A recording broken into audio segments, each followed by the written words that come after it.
बापरे, ह्या दोघी एवढ्या घट्ट मैत्रिणी असून एकमेकीसोबत बोलल्या नाही, इकडं तोंड करून चालल्या गेल्या. असं काय झालं? चल मी विचारतोच आता.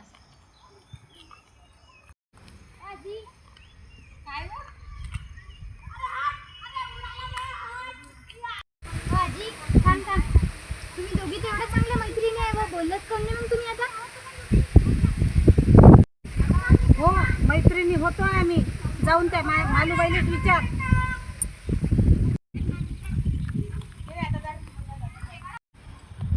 आजी आजी आजी, काय तुम्ही दोघी तेवढ्या चांगल्या मैत्रिणी आहे, मग तुम्ही आता बोलल्या कोण नाही?